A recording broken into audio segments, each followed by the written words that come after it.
it's time to sit back and relax with your favorite drink. And listen.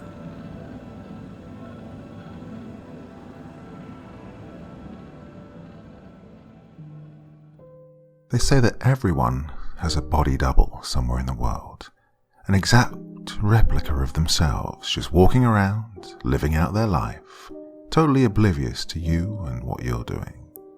Have you ever wondered about that? I have, certainly.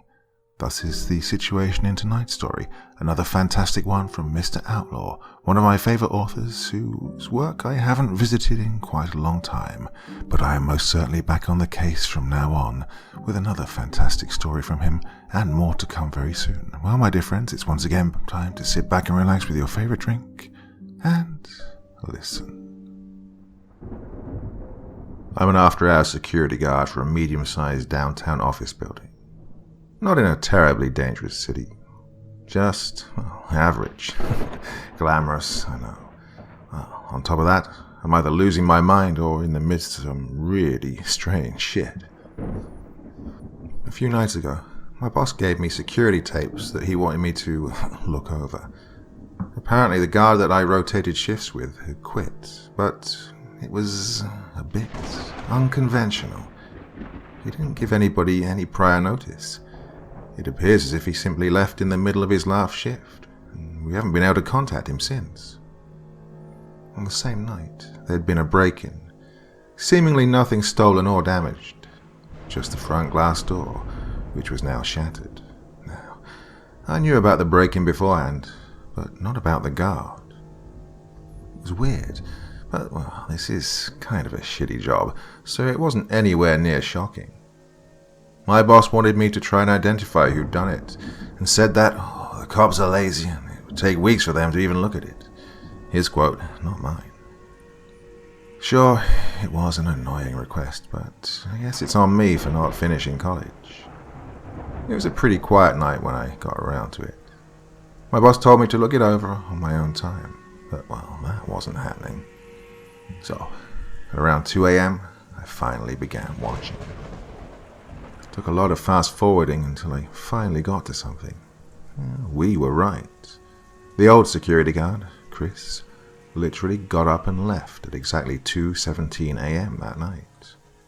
Even weirder was that he left all his shit behind.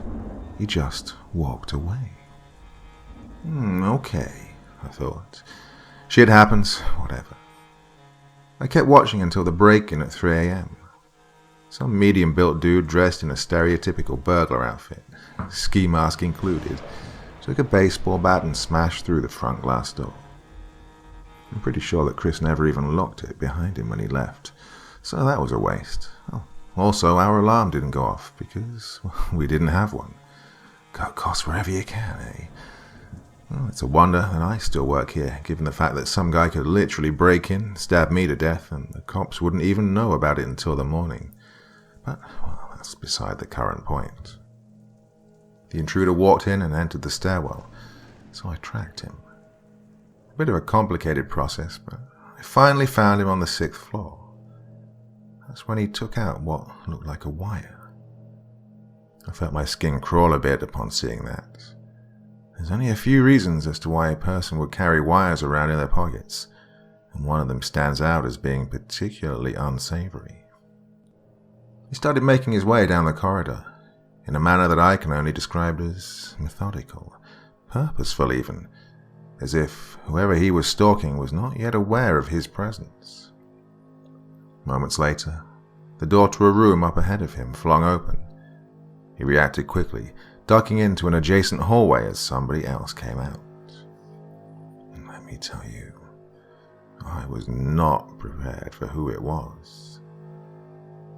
It was me, a near replica. I say near because the guy's face looked borderline emaciated, while his clothes barely clung to his limbs. I was more of a muscular build myself, but I had been skinny before. I knew what I looked like, and that was it.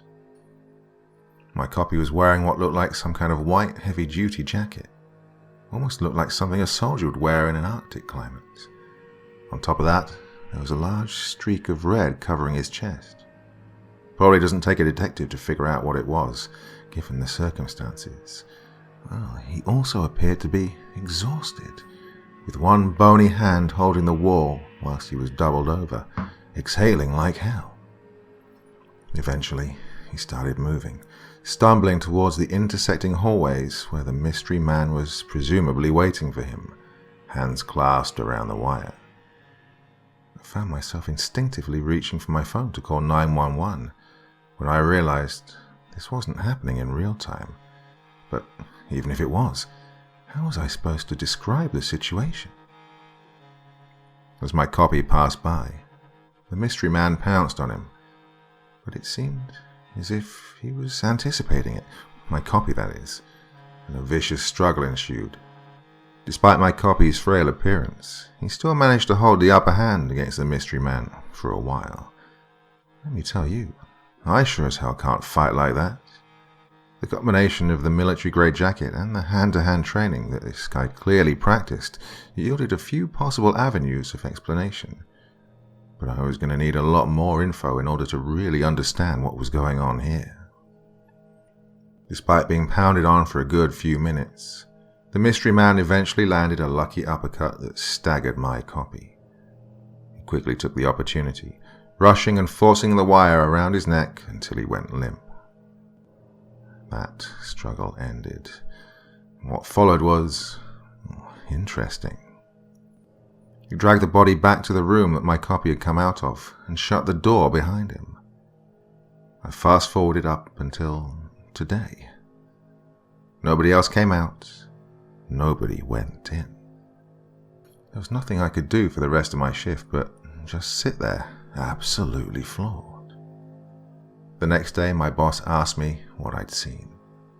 I told him a fabricated version of what had happened, that some dipshit high school kids in masks broke the door down for fun. Nothing we can do about it beyond installing an actual security system. He said he'd look into it. Yeah, sure he will. Now, I considered just forcing myself to forget about it. That would have yielded more sanity, but some things are just too bizarre to overlook. During my next shift, I decided to take a look at the 6th floor myself. I assumed that it'd just be a bunch of cubicles up there, but I was obviously interested in one specific room. Once up there, I started walking around. It almost felt surreal being in a place where something so strange had just happened. In fact, it got me questioning whether or not I'd just lost my mind for a few minutes, and if anything on that tape was even real.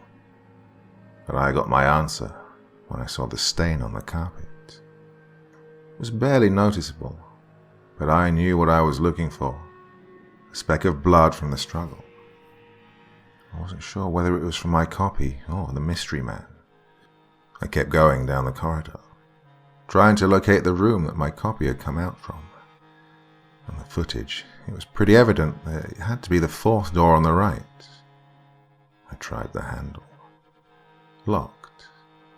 And then I tried something that would most certainly cost me my job, but I rationalized it by realizing that if anyone was ever going to watch the tapes, it was once again going to be me.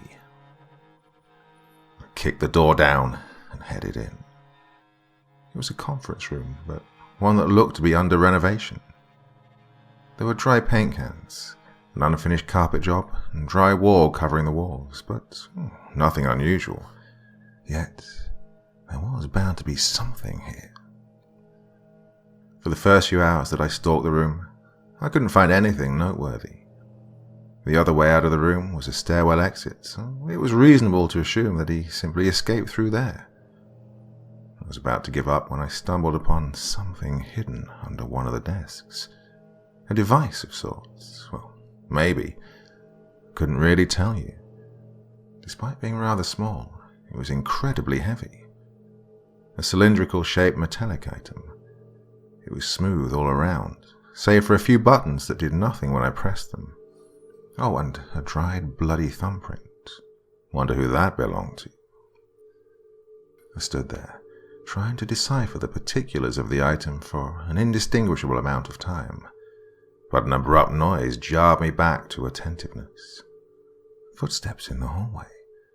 Footsteps getting closer. I was not doing my job. A few ideas regarding the identity of the intruder ran through my head. Obviously, none of them were good, and one of them was really bad. In any case, I made a beeline for the stairwell, and I took the metal thing with me. I didn't go back to the building until about 5:40 a.m., 20 minutes before the end of my shift. To my surprise, the new glass door that we'd installed was still intact, but I definitely knew that I'd heard steps out in the hallway. Maybe they'd found another way in. Maybe I'm just going insane. Well, I'm still holding the device in my hand. What am I going to do with it?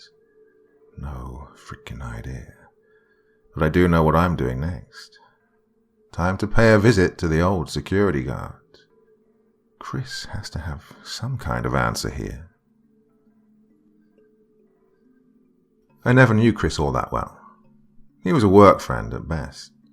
But I knew where he lived, and that was all the information that I needed. I went over to his place and knocked. No response at first. Didn't really know what I was expecting, in all honesty, but I stayed put in my pursuit for answers, continuously pounding on his door. I mean, wasn't it kind of peculiar that he conveniently quit on the night that the break-in took place? Well, I must have stood outside his door for about 20 minutes.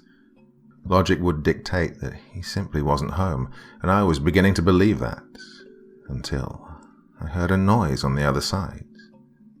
It sounded like somebody accidentally knocking over a pair of shoes. Oh, this ass was silently staring at me through the peephole.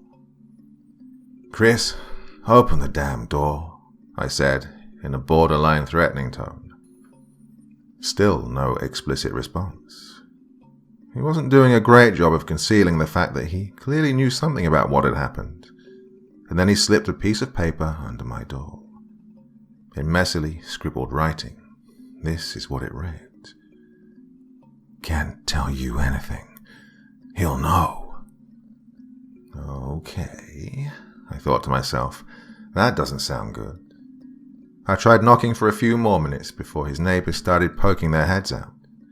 I decided to leave before somebody called the cops on me, but I wasn't planning on dropping this. I ran the facts through my head as I walked home. He'll know. I didn't want to admit it, but those words greatly concerned me. Who the hell is he? I stewed on these thoughts as I made my way up to my apartment. But when I got there, I realized that I may have fucked up big time. My lock was busted and my door was half open. Call me a pussy, but I dialed 911 immediately. The cops came over in a reasonable amount of time and began the investigation. All in all, the only thing that was taken were $50 in cash that I kept in my drawer. Well, that's what they put on the official report, after all. But that wasn't all to the story. There was something else that was missing. The device. In retrospect, the fact that I took it in the first place was a dumbass move on my part. No shit it was going to have some kind of tracking system in it. I didn't even know what the hell it was. This posed a conundrum for me, of course. It was, presumably, the mystery man that had broken in. He knows where I live. He also tried murdering somebody who looked just like me. Safe to say, I was probably in danger. The cops said that they would station a vehicle outside my apartment complex in order to keep an eye on me for the night. I wasn't really sure how effective that was going to be, but it couldn't hurt, I suppose. But still, I didn't sleep. That night there was a knock on my door at around 2 a.m. I nearly shit my pants. But then I heard, "Police, open up," coming from the hall. I looked through the peephole, and it was indeed the two cops that had been assigned to wait outside my building. One of them chuckled when I opened the door. "How the hell did you do it?" he said to me. "How'd I do what?" I asked in confusion. He simply scoffed and then abruptly cuffed me. Although tired as hell, I still relentlessly questioned them about what the hell they thought I'd actually done. It was only when I'd waited for half an hour in an interrogation room when a detective came in and gave me the answer. Apparently, I'd entered the building that I worked in, knocked the new night guard unconscious, and broken into one of the upper floor rooms. They also showed me the proof. Security footage of exactly what they described happening. The person in a stereotypical burglar outfit waltzed in just as the new guard was locking the door for the night. They got into a fight. The mystery man won, but not before the guard managed to rip his ski mask off. Split seconds that displayed his exposed face yielded all the evidence that they could ever need. It was me. Again. The footage then tracked him all the way up to the 6th floor, where he entered a room. Guess which one that was.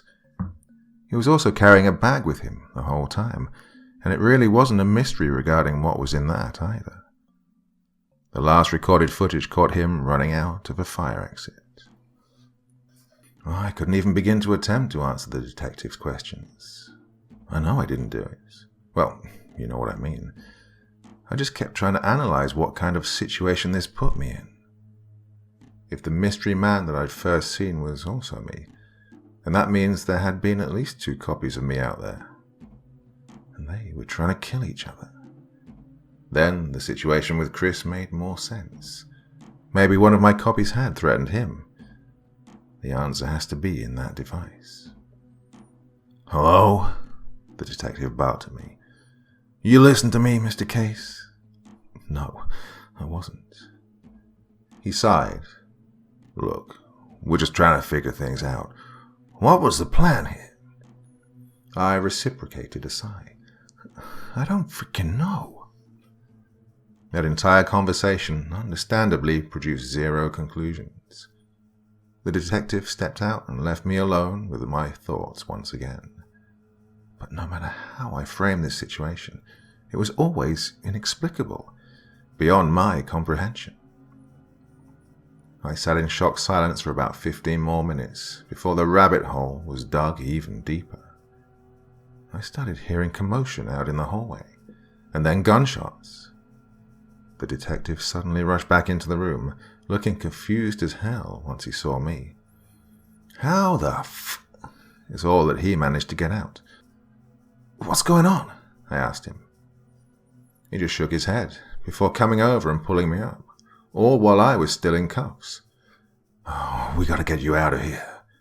He started directing me towards a back exit while some kind of hell was going in the background. At this point, gunshots were going off left and right. We were just about out the door when I saw a bullet go through his skull. I made it out just before him, so I didn't suffer the same fate. But I did see who'd done it. It was my copy, staring blankly at me and standing at the other end of the hall. He fired off a few more shots at me, but they were stopped by the door. Fueled by perplexed adrenaline, I simply started running. I wasn't really sure where I was going, so I just ducked into a nearby forested area. Once there, I hid myself in some bushes. I stayed there till sunrise, and luckily, my copy never found me. I heard police sirens all night. There was bound to be a lot of explaining to do if they ever caught me. However, I'm sure they'll be just as confused as I am once they view the security tapes inside the police station.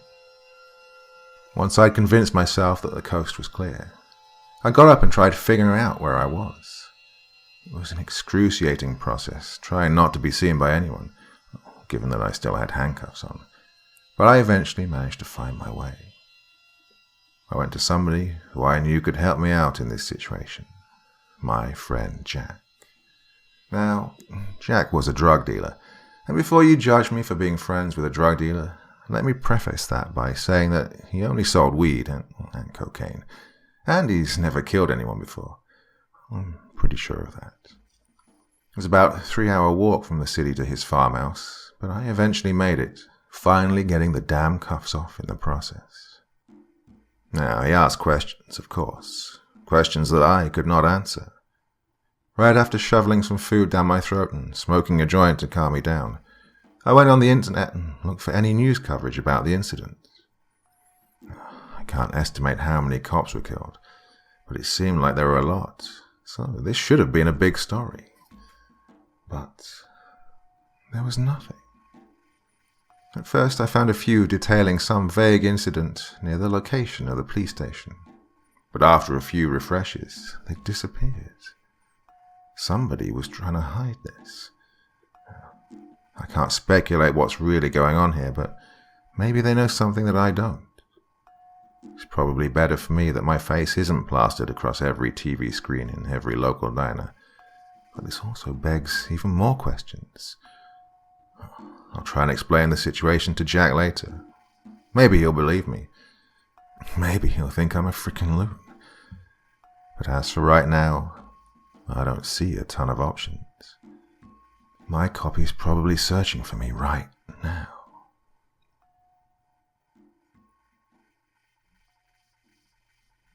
The events that have transpired over the past week have taught me that I really don't know much about the world.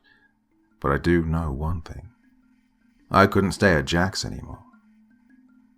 The few days I've been here have pretty much consisted of me simply lounging around. I'll admit it, I'm scared shitless to go back into the city. All I know is that my copy hasn't been tracking me. I'm not entirely sure how he found me at the police station, but what matters is that he can't seem to find me now. But a new problem has presented itself. I think somebody else is looking for me. Last night I was having a cigarette on the back porch when I noticed some kind of disruption in the crop field. It was dark, and I wasn't paying really good attention, well, initially, so I didn't catch it until it was uncomfortably close. Something was moving around in there, making its way toward the house. I was on extreme edge at that point, so I immediately ran back in. I told Jack what I'd seen, and he subsequently stormed out there with his shotgun. I waited, tensed, for what felt like about 15 minutes, and then I was jarred by a booming slug, and then another one. Jack rushed back in, eyes frenetic, and locked the door behind him. "What the?" he said, sounding petrified. "Don't tell me they're after you." "What'd you see? Did it look like me?" I asked him. He shook his head. "What? No. Like some dudes in body armor or some shit. I don't know. Look, if they're after you, then you best speak up." That was the issue. I didn't know who the hell he was talking about. The situation suddenly escalated when I saw flashing red and blue coming from outside. The cops are here as well, presumably drawn in by the gunshots. "Oh, frickin' Christ," Jack blurted out. "All my shit's here. They better not snoop around." And then he turned to me. "Look, if something's going on with you, then you should probably leave." "Leave?" I asked him, in disbelief. "There's cops out front and weird armored people in the back. Where am I supposed to go?" He shrugged. "I don't know." We could hear heavy footsteps making their way up to his front door. "Oh, suppose you could take your chances and hide here. Can't stop you now." And then they started knocking. I made my way upstairs while Jack opened the door and talked to the cops. As I hid in one of the bedrooms, I eavesdropped on the conversation. It started out calm enough, but it escalated rather quickly. All of their voices started raising at an exponential rate. It sounded like Jack was on the defensive about something. I could make out what he was saying, albeit barely. "There's no one here." All of a sudden, footsteps began storming up the stairs. I didn't have time to ask, what the hell? They were looking for me, and for too many obscure reasons to probably count. I opened the window and jumped out before they could find me. While I was out there, I considered attempting to steal the police car, but I suppose I wasn't really balls enough for that, so instead, I simply started running. I knew that there was another town that was about a 2-hour drive from where I was, but in terms of walking, well, let's just say that I had a trek ahead of me. After about an hour of walking along the empty road at night, a truck stopped for me. Now, under normal circumstances, there was no way in hell that I would have gone with this freaking guy, To put it bluntly, he looked like a serial rapist. But the situation at hand seemed to necessitate it. Plus, it started to feel like I was being followed again. "Going somewhere, bud?" the driver asked, with a black-toothed grin. I smiled back. "Yeah, you down to give me a lift?" Unsurprisingly, he didn't go where I was directing him, instead leading me down some sketchy trail. I started anticipating where my first move was going to be. I'd taken a pocket knife from Jack's house and was clutching it in my hand as he drove. I decided that the time was right when he stopped us in front of a rusty shack. "All right," he said, sounding comically foreboding. "Time to get out." I could see him start reaching into his pocket, but I was faster. One jab to the ribs and he was screaming. I followed up by elbowing him in the face and dumping his squirming body on the ground outside, but not before I took his wallet. As I started driving away, I could see about 4 more equally sketchy-looking dudes coming out of the shack. I shuddered, not really wanting to think about what they had in store for me. In any case, I had bigger issues at hand. I drove to the town that I was talking about earlier and used some cash I'd taken from the guy's wallet to rent a motel room for a few nights. Whilst I was sitting in my dingy accommodation, I started trying to put the pieces together. My copy was trying to kill me. There are multiple versions of my copy. There were dudes in armor roaming around Jack's crops. The cops were looking for me. And, well, I really couldn't go back to my apartment. Nope. I had no freaking clue where this was going. Feeling frustrated, I decided to head out for a few drinks. This asshole had about $600 in his wallet, so I was going to splurge on a few Heinekens. I'd also found a small revolver in his truck, so I took it with me. Safe to say, I wasn't feeling that safe. I made my way over to the tavern and sat at the bar. I ordered 2 beers and some chicken wings, because, well, why not?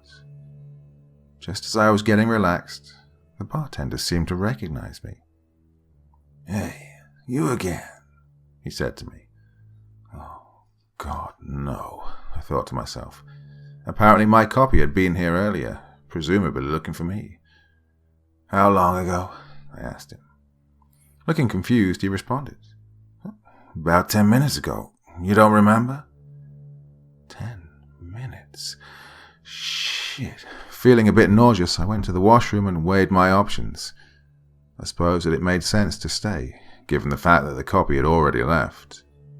He wouldn't have any reason to come back, right? As it turns out, wrong. Out of nowhere, I started getting a headache, and my vision went wonky. I mean, I could still see, but my sight was distorted. Best way I can put it. Well, it quickly subsided, but the nuisance was replaced by sounds of commotion coming from the bar. It sounded like somebody was arguing about something. It sounded like I was arguing about something. It was my voice. It was him. The bathroom door suddenly kicked open and somebody walked in, eventually coming to a stop right outside my stall door. I wasn't taking any chances. I pulled out the revolver and fired off 2 rounds right then and there. I was met with surprised, labored groans as I climbed out up top. I landed right beside him, right beside my copy. This was the first time we'd stared each other down directly. Staring into my own hate-filled eyes was something of an abstract feeling. Sure as hell didn't feel right. The headache and vision problems began coming back. I could tell it was affecting him as well. It also looked like he was wearing a bulletproof vest, so, well, that explained why he was still standing. Fight or flight, I thought. An extremely quick deliberation yielded flight. I fired off another round at him, the bullet narrowly grazing his ear, before running the hell out of there, into the confused and horrified faces of the bar patrons. Behind me, he fired off a few shots of his own, but luckily none of them connected. Zigzagging my way through the streets and alleys, I took a convoluted route back to the motel parking lot, where I got into my commandeered vehicle and floored it out of there. I only made it about a half hour before the shitty truck broke down. It then took 2 more hours of walking in order to reach civilization again. Another small town, another dingy motel. And that's where my current situation has placed me. Obviously, I don't see an end in sight here. I'm on constant high alert, adrenaline fueling my paranoia. I think it's paying off, honestly. I've seen the same black sedan drive past my window about 4 times now. Yep, the black sedan is definitely on my ass. How many people are chasing me at this point? I couldn't find any spare revolver ammo in the truck, and I don't think buying a gun is feasible right now. Not like my shooting was any good, regardless. The sedan just made its 7th trip past my window. Are they just taunting me at this point? It certainly feels like it. Also, I've been experiencing some weird shit. Not like the headaches or anything, but sometimes I'll blink and the lights to my room will suddenly become darker, or a window will move over a few inches. What do they call these? Glitches in the Matrix? Well, add them to my laundry list of problems. I've been forcing myself not to sleep, since I reckon these guys could probably just break in and shoot me in the head at any time. They know I'm here, so I honestly don't know what they're waiting for. I've considered running off, but where am I going to go? They're obviously tracking me somehow, so it seems fruitless. I never remembered falling asleep at any point, but I must have, given the fact that I was jarred awake by gunshots. I rushed over to my window and looked outside, seeing the sedan now riddled with bullet holes, and guess who'd done it? Yeah, it was my copy. I'm not sure if he thought it was me inside the vehicle. Maybe he had multiple targets. Whatever. He was certainly after me now. I could feel another headache coming on. Not only that, but the room around me seemingly started to shrink. Still in a reasonably cogent state of mind, I told myself that it wasn't real. I knew that it wasn't real. It all came to a head when I saw a shadow passing by the curtains. In a rather irrational move, I fired a shot at it. Not really sure what I was thinking there. Probably just pent-up frustration. I simultaneously missed and gave away my position. Still reeling from the headaches, I ran into the bathroom as I heard my door being knocked down. He was in. I hid in tense silence as I heard him walk around the bedroom. This wasn't going to work, I thought to myself. There weren't many rooms that he had to go through before finding me. Only 2 bullets left. I grasped the revolver as he approached the bathroom door. The last room that he hadn't checked.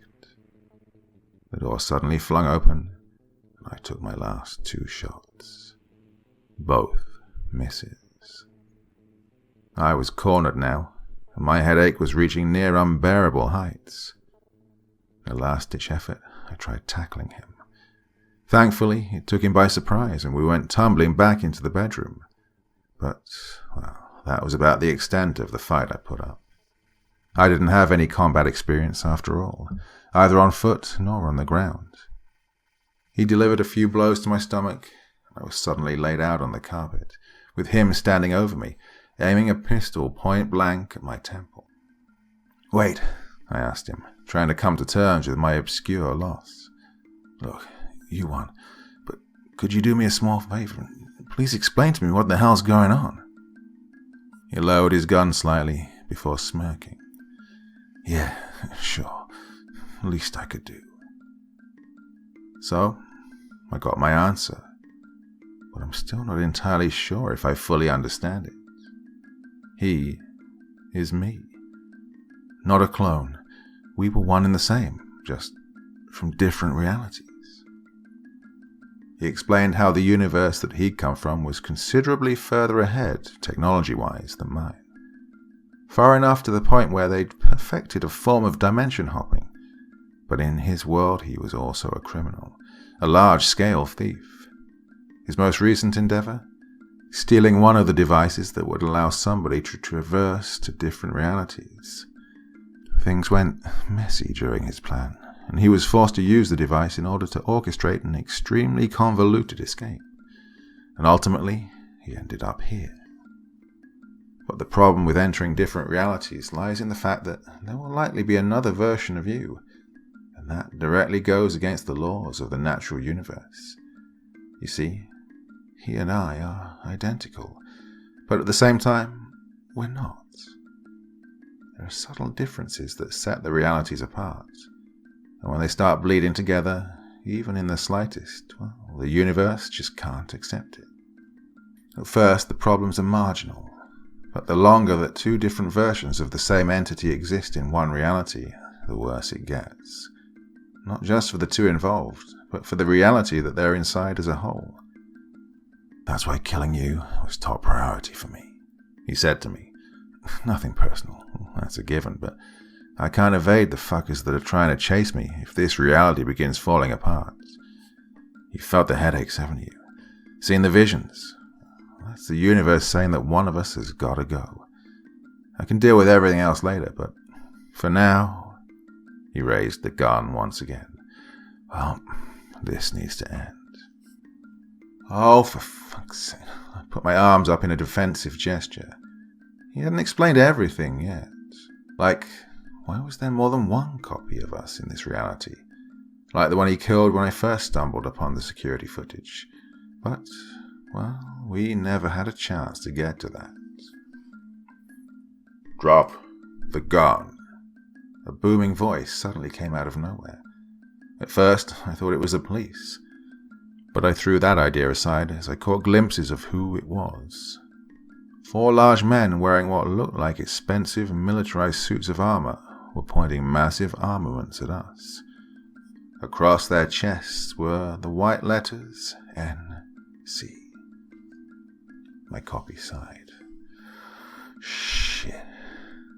Before looking at me, eyes filled with annoyance. Now look what you've freaking done. The armored men talked among themselves before one of them approached us. He took out some kind of device with a holographic screen. Look into this, he said to me.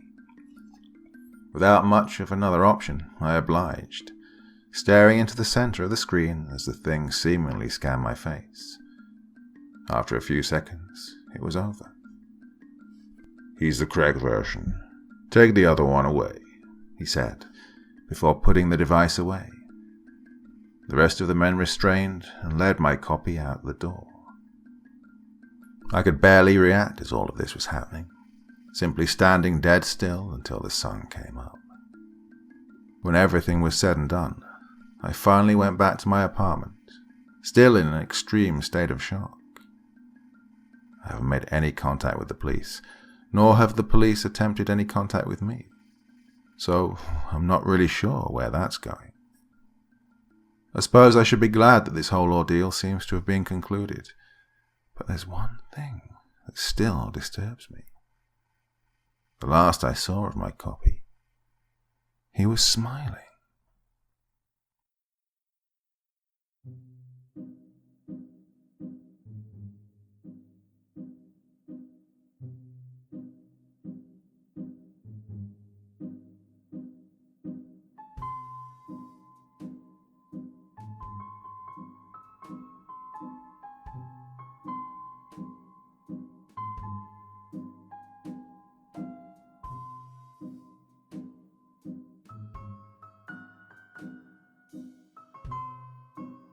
So another weird and wonderful effort there from Mr. Outlaw.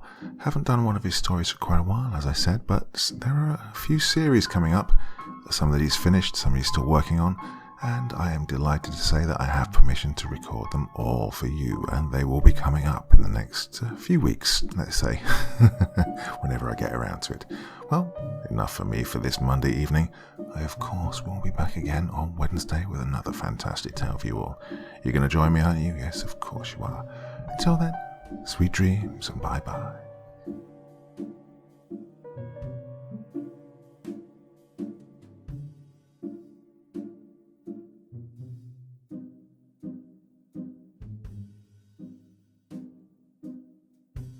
Thank you so much for choosing to spend your time listening to me. Now, if you enjoyed the Dr. Creepen experience, then come find me on Facebook. Come chat with me on Twitter. Listen to the background music and download it if you like on SoundCloud. Drop by the store, pick up a t-shirt.